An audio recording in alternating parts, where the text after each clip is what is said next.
আজকে আমরা এলএম কার্ভটাকে অ্যালজেব্রিক্যালি ডিরাইভ করব এবং তারপরে আমি তোমাদের সাথে ডিসকাশন করব about the slope and intercept of the LM curve. এবং আগের দিনের ক্লাসে আমি তোমাদেরকে এটা দেখিয়েছিলাম যে এলএম কার্ভের একটা পজিটিভ স্লোপ হয়, কিন্তু কেন হয় সেটা কিন্তু আজকের ক্লাসের পরেই তোমরা বুঝতে পারবে এবং আমি তার পেছনের যে প্র্যাকটিক্যাল ইনটিউশন বা প্র্যাকটিক্যাল নলেজ সেটাও আজকে প্রোভাইড করার চেষ্টা করব।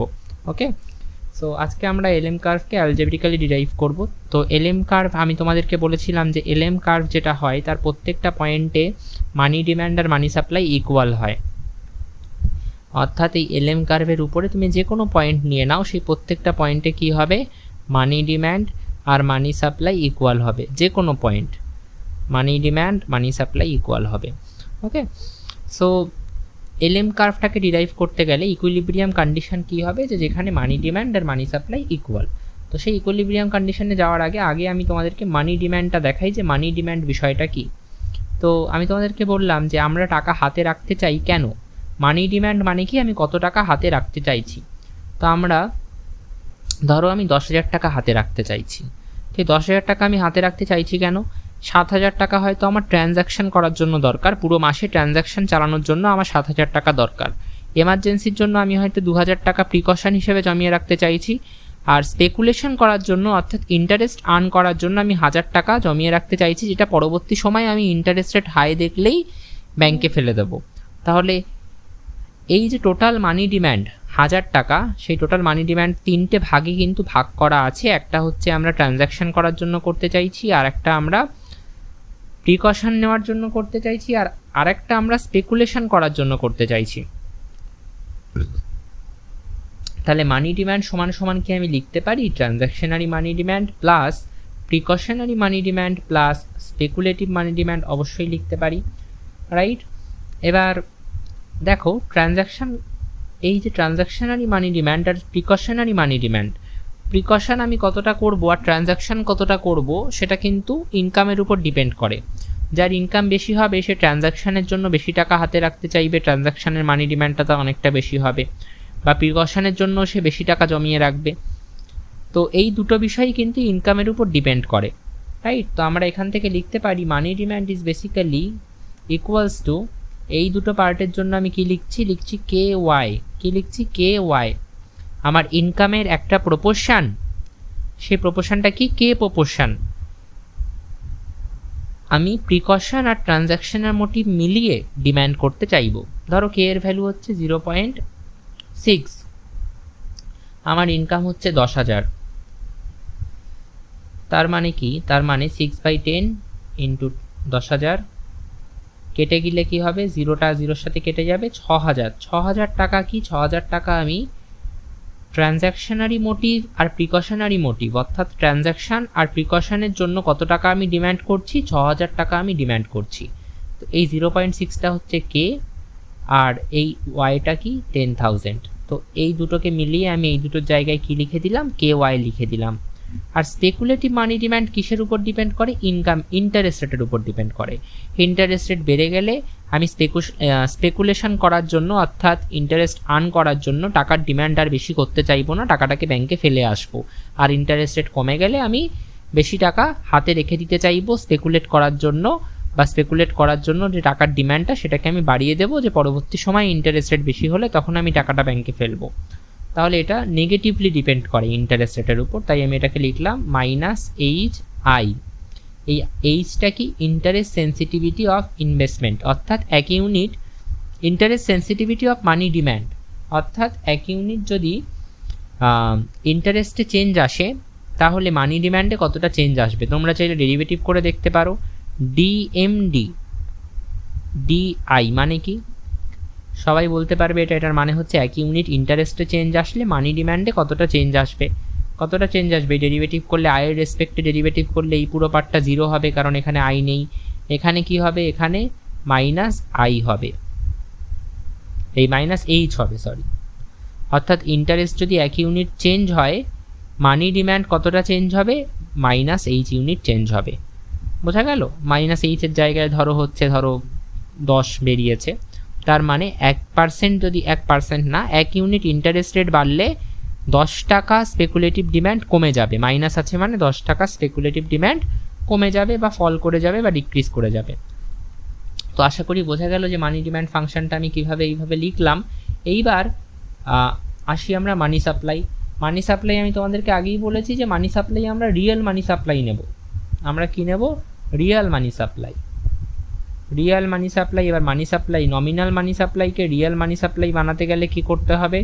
নমিনাল মানি সাপ্লাইকে রিয়েল মানি সাপ্লাই বানাতে গেলে মানি সাপ্লাইকে প্রাইস দিয়ে ডিভাইড করতে হবে, প্রাইস দিয়ে ভাগ করতে হবে। এবং আমরা ইকুইলিব্রিয়ামে কি জানি যে এলএম কার্ভের প্রত্যেকটি পয়েন্টে বা ইকুইলিব্রিয়ামে মানি ডিম্যান্ড আর মানি সাপ্লাই কি হয়? সমান হয়, রাইট? মানি ডিম্যান্ড কি? মানি ডিম্যান্ড হচ্ছে KY মাইনাস HI। আর মানি সাপ্লাই কি? রিয়েল মানি সাপ্লাই, যেটা হচ্ছে MS/P, রাইট? এবার এই পুরো ইকুয়েশনের মধ্যে এটা কিন্তু তোমাদের মাথায় রাখতে হবে খুব ইম্পর্টেন্টভাবে যে এই প্রাইসটা কিন্তু এক্সোজেনাস বাইরে থেকে দেওয়া আছে। প্রাইসটা কিন্তু এক্সোজেনাস বাইরে থেকে দেওয়া আছে, এটা কিন্তু একটা কনস্ট্যান্ট। মানি সাপ্লাইটাও এক্সোজেনাস বাইরে থেকে দেওয়া আছে, সেন্ট্রাল ব্যাংক এটাকে ঠিক করে, এটাও একটা কনস্ট্যান্ট।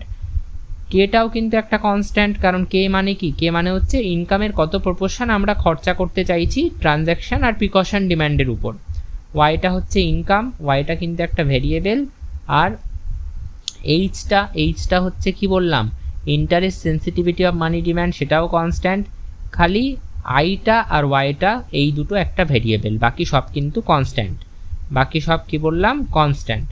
তো আমার মোটামুটি এখানে এই কে বা এইচের উপর বার দিয়ে লাভ নেই, মনে রাখবে ওই দুটো কনস্ট্যান্ট। এখানে আই আর ওয়াই ছাড়া সবই কিন্তু কনস্ট্যান্ট। তো আমি এই ইকুয়েশনটাকে আই এর রেসপেক্টে বের করতে চাইছি।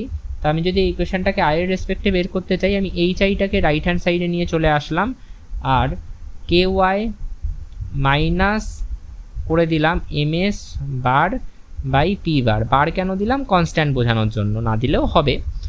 আচ্ছা, তারপরে আমি এইচটাকে এপাশে পাঠিয়ে দিলাম, লেফটে পাঠিয়ে দিলাম। তাহলে কি পড়ে থাকবে? এদিকে পড়ে থাকবে KY/H মাইনাস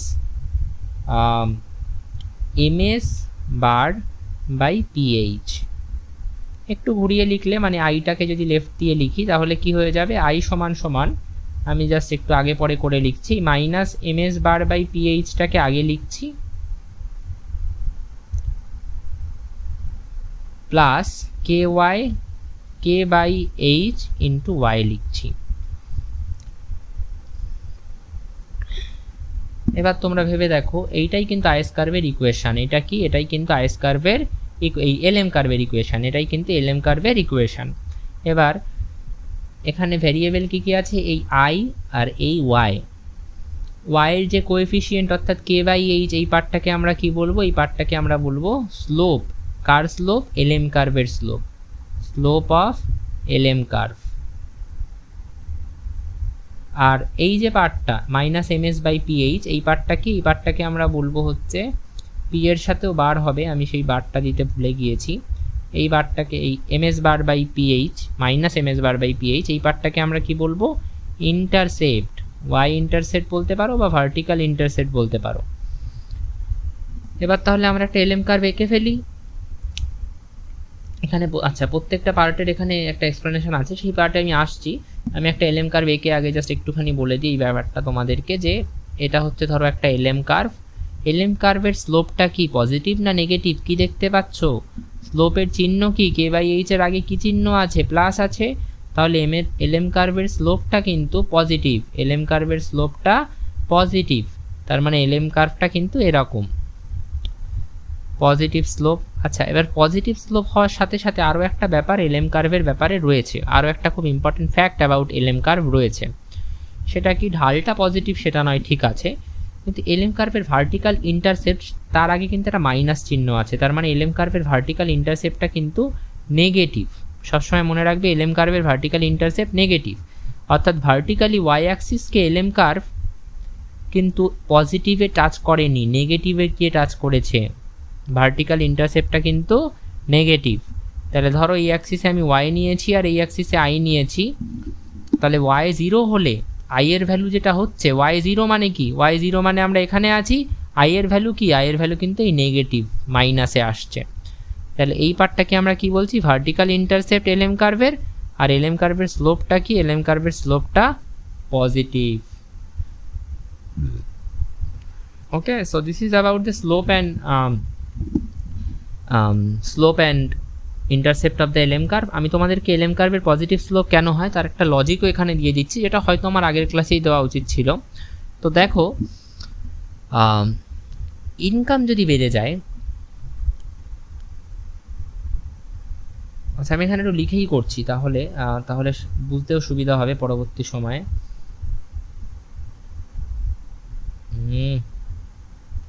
পজিটিভ স্লোপ, ওকে, আমি এখানে এটাকে একটু লিখেই করছি কারণ তাতে পরবর্তী সময়ে ব্যাপারটা থাকবে একটা জায়গায়, যে why LM curve is positively slope. সেটা তুমি যখন তোমাকে এই প্রশ্নটা করা হবে যে why LM curve is positively slope, sorry, তখন তোমাকে কিন্তু গ্রাফ এঁকেও দেখাতে হবে, তোমাকে এই অ্যালজেব্রিক ডিরাইভেশন করে এইটা করেও দেখাতে হবে যে কে বাই এইচ হচ্ছে এলএম কার্ভের স্লোপ, তার মানে এলএম কার্ভের স্লোপ পজিটিভ। আর তার সাথে সাথে এই লজিকটাও দিতে হবে যে why LM curve is positively slope, যে লজিকটা আমি এখন দিচ্ছি সেই লজিকটাও তার সাথে সাথে তোমাদেরকে দিতে হবে যে why LM curve is positively slope.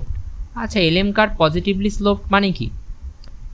LM curve positively স্লোপড মানে যে দুটো ভ্যারিয়েবল আছে সেই দুটো ভ্যারিয়েবল অর্থাৎ ইন্টারেস্ট আর ইনকাম, তাদের মধ্যে রিলেশনশিপটা কীরকম? রিলেশনশিপটা পজিটিভ, অর্থাৎ ইন্টারেস্ট রেট বাড়লে ইনকাম বাড়ছে, বা আমি বলতে পারি ইনকাম বাড়লে ইন্টারেস্ট রেট বাড়ছে, ইনকাম কমলে ইন্টারেস্ট রেট কমছে, এরকম একটা পজিটিভ রিলেশন ইনকাম আর ইন্টারেস্ট রেটের মধ্যে আছে বলেই এলএম কার্ভটা পজিটিভ স্লোপ নিচ্ছে। তো আমি এবার সেই পজিটিভ স্লোপটা কেন হয় সেটাকে এক্সপ্লেন করব। তো এলএম কার্ভ পজিটিভলি স্লোপ এক্সপ্লেন করতে হবে মানে আমাকে কি এক্সপ্লেন করতে হবে? আমাকে এক্সপ্লেন করতে হবে যে ইনকাম আর ইন্টারেস্ট রেটের মধ্যে রিলেশনশিপটা পজিটিভ, ইনকাম আর ইন্টারেস্ট রেটটার মধ্যে রিলেশনটা পজিটিভ, রাইট? তাহলে ইনকাম বাড়লে ইন্টারেস্ট রেটও বাড়বে, বা ইনকাম কমলে ইন্টারেস্ট রেটও কমবে। এইটা যদি আমি প্রুফ করতে পারি তবেই আমি দেখাতে পারবো যে এলএম কার্ভের পজিটিভ স্লোপটা কেন হচ্ছে। তো ধরো ইনকাম বেড়ে গেছে, ইনকাম বেড়ে গেলে কি হবে? ইনকাম বেড়ে গেলে মানুষের যে ট্রানজ্যাকশনারি ডিম্যান্ড, অর্থাৎ ট্রানজ্যাকশন করার জন্য ডেলি আমরা যে ডিম্যান্ডটা করে থাকি সেটা কি হবে? সেটা বেড়ে যাবে। তাহলে ট্রানজ্যাকশনারি মানি ডিম্যান্ড সেটাও বেড়ে যাবে। ভালো কথা, বেড়ে গেল। এবার ট্রানজ্যাকশনারি মানি ডিম্যান্ড বেড়ে গেলে স্পেকুলেটিভ মানি ডিম্যান্ড কি হবে? খুব স্বাভাবিক ব্যাপার না?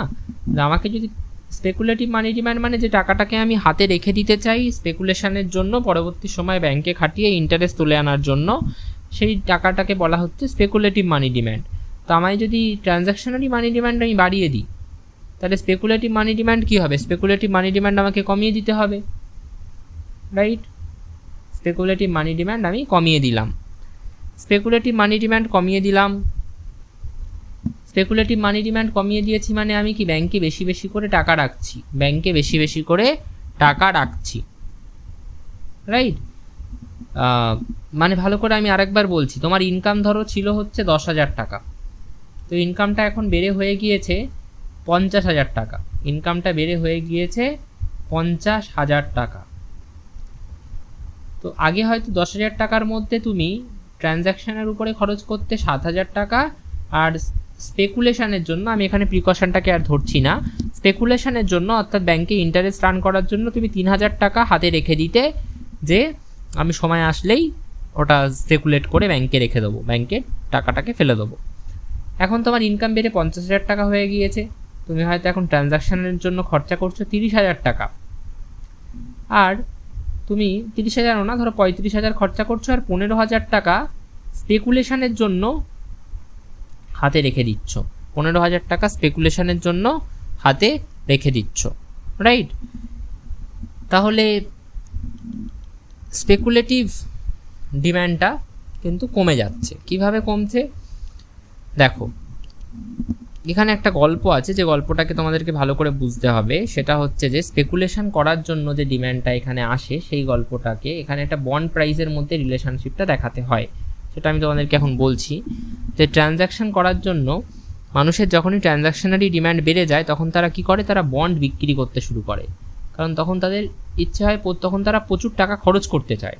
তো তারা আগে যে বন্ডগুলো কিনে রাখতে চায়, ট্রানজ্যাকশন ডিম্যান্ডটা বেড়ে গেছে মানে কি, আমি ডেলি অনেক টাকা খরচ করতে চাইছি, তো আমি আগে যে বন্ডগুলো কিনে রেখেছি সেই বন্ডগুলো আমি বিক্রি করে দেবো, কারণ এই বন্ডগুলো বিক্রি করলে আমি টাকা পাবো, সেই টাকাগুলো আমি ডেলি ট্রানজাকশনের উপর খরচা করতে পারবো। তাহলে সবাই বন্ড সেল করতে শুরু করে, রাইট? আর বন্ড যেই সবাই সেল করতে শুরু করে তখন কি হয়, বন্ডের প্রাইস কিন্তু কমতে থাকে। বন্ড সেল করতে শুরু হলে কি হবে, বন্ডের ডিমান্ড কমে যাবে, বন্ডের সাপ্লাই বেড়ে যাবে, আর কোনো কিছু সাপ্লাই বেড়ে গেলে তার প্রাইস কি হয়, তার প্রাইস কমে যায়, রাইট? এবার বন্ডের যখনই এত সেলিং শুরু হচ্ছে, এত সেলিং যখন বন্ডের শুরু হচ্ছে, বন্ডের প্রাইস যখন এরকমভাবে কমতে শুরু করলো, তখন আলটিমেটলি কেউ কি আর বন্ড কিনবে না, নতুন কেউ আর বন্ড কিনবে না, রাইট? সো নতুন কেউ যখন আর এই বন্ডটাকে কিনবে না, তখন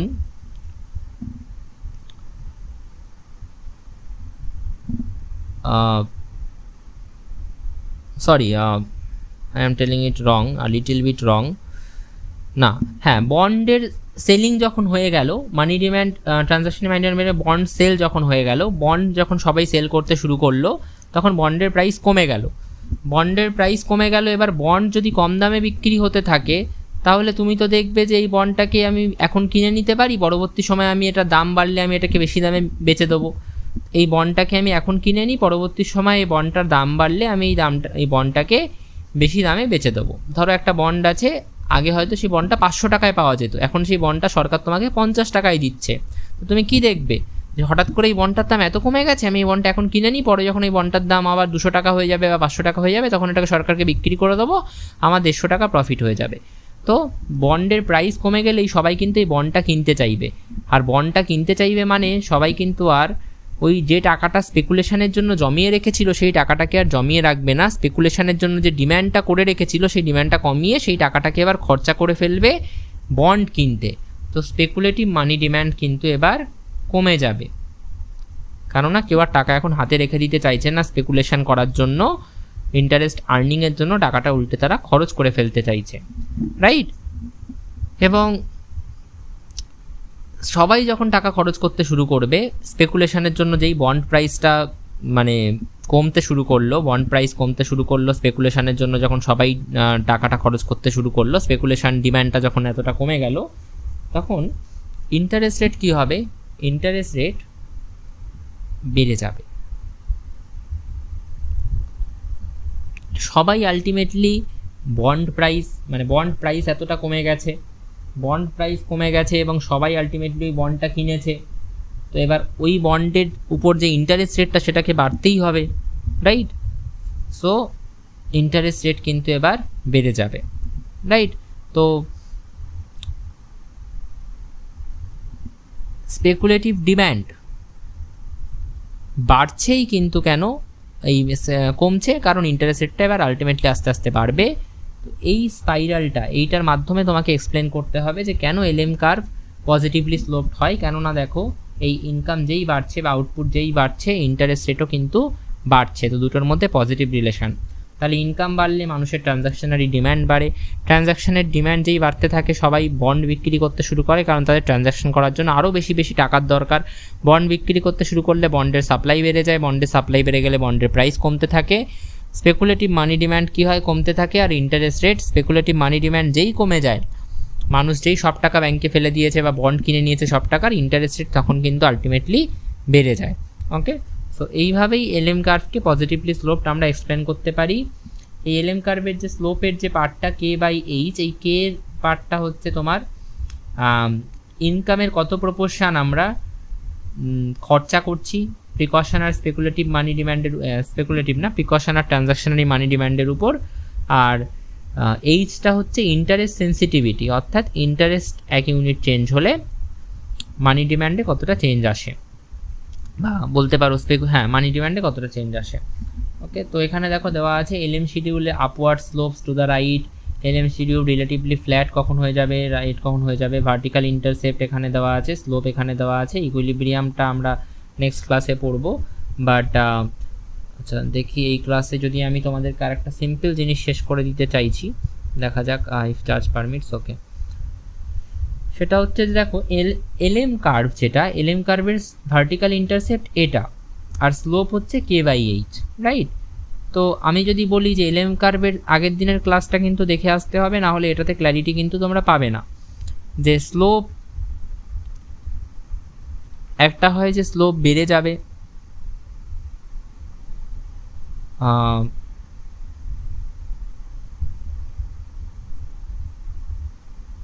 ওকে,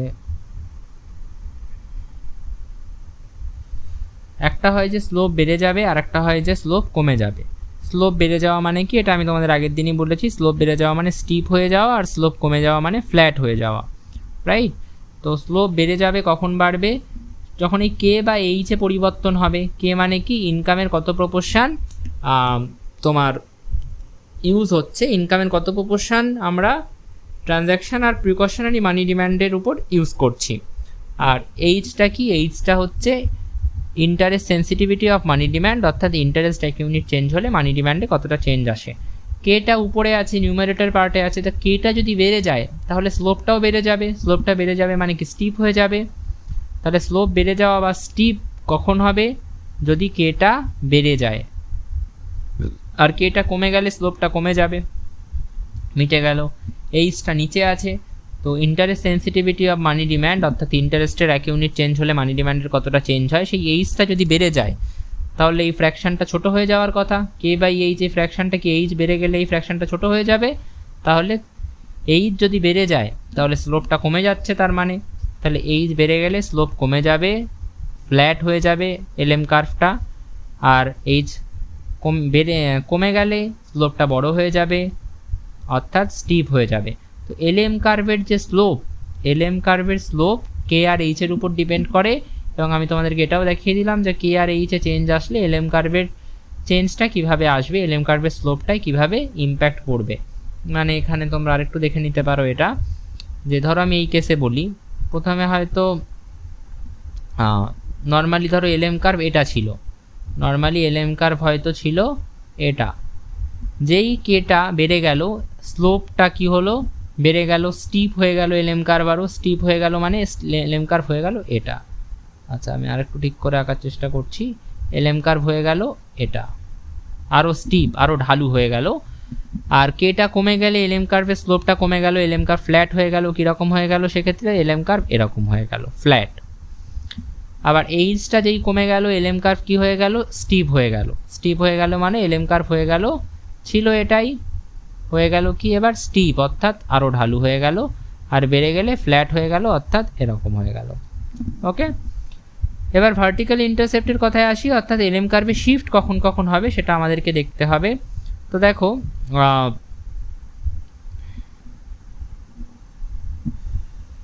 1 minute,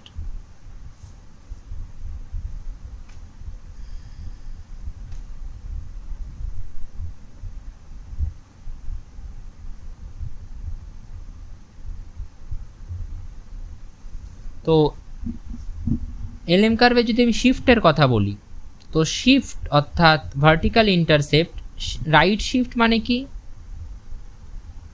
right shift, right shift মানে হচ্ছে, রাইট শিফট কখন হয়, এলএম কার্ভটা কোরকম জায়গায় আছে, এলএম কার্ভটা ধরো এরকম জায়গায় আছে, এলএম কার্ভের ভার্টিক্যাল ইন্টারসেপ্টটা নেগেটিভ হয়, তো এই কার্ভটা কখন লেফটে শিফট করবে আর কখন রাইটে শিফট করবে এইটা তোমাদেরকে প্রথমে ভাবতে হবে।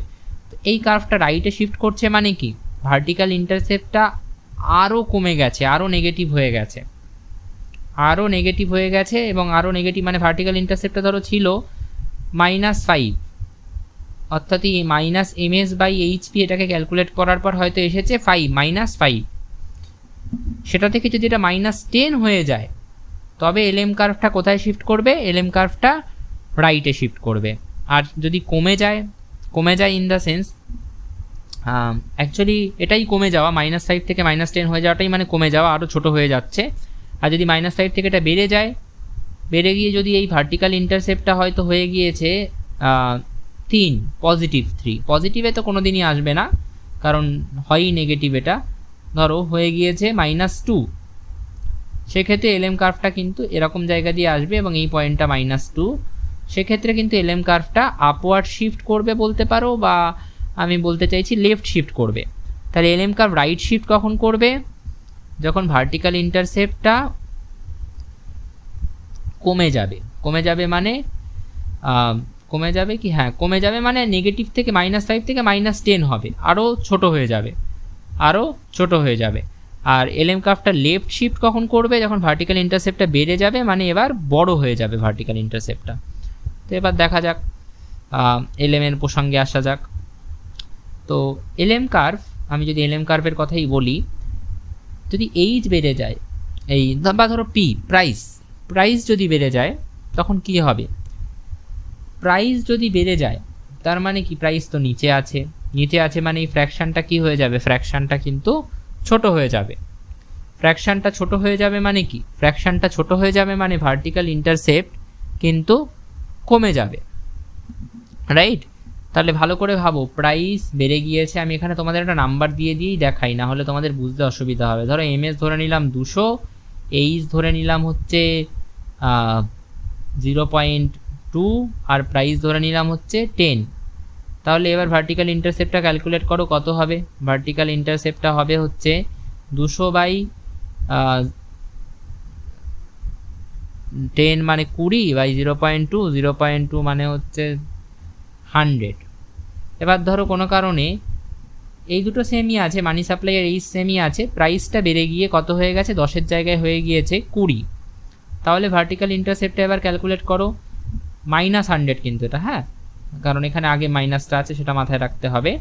ভার্টিক্যাল ইন্টারসেপ্ট হবে 200/0.2 × 20, মানে 10/0.2, 0.2 মানে হচ্ছে,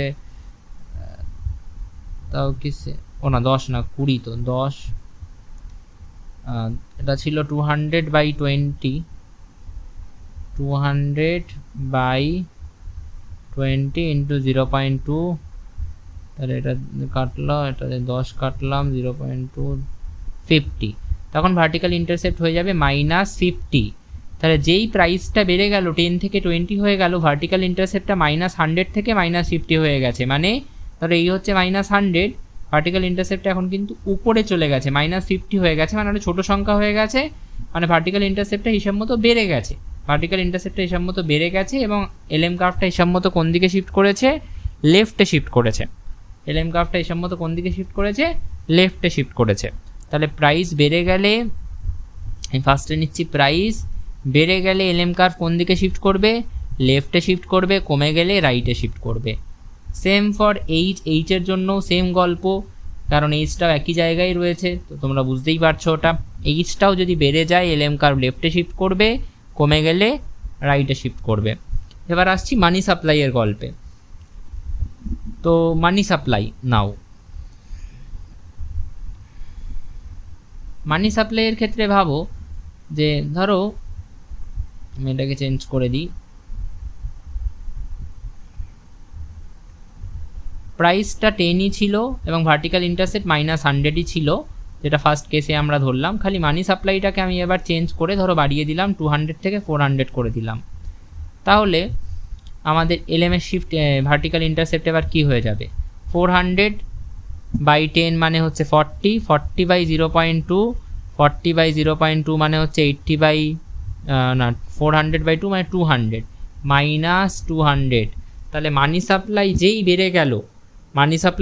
বেড়ে গেল, ভার্টিক্যাল ইন্টারসেপ্টের ভ্যালুটা কিন্তু হিসাব মতো আরও নেগেটিভ হয়ে গিয়েছে, মানে ভ্যালুটা আরও ছোট হয়ে গিয়েছে, রাইট? ভ্যালুটা আরও ছোটো হয়ে গিয়েছে বা কমে গিয়েছে, মানে ছিল ধরো এখানে আরেকটা আঁকছি, ওটা খুব হেভি হয়ে গিয়েছে।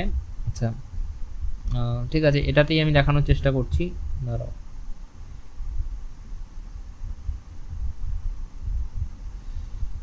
ছিল ধরো হচ্ছে -100, এখন হয়ে গিয়েছে -200, মানে এলএম কার্ভটা আরও ভার্টিক্যাল ইন্টারসেপ্টটা আরও ছোট হয়ে গিয়েছে, আরও কমে গিয়েছে বলতে পারো, আরও ছোট হয়ে গিয়েছে বলতে পারো, এবং এলএম কার্ভটা হিসাব মতো রাইটে শিফট করে গেছে।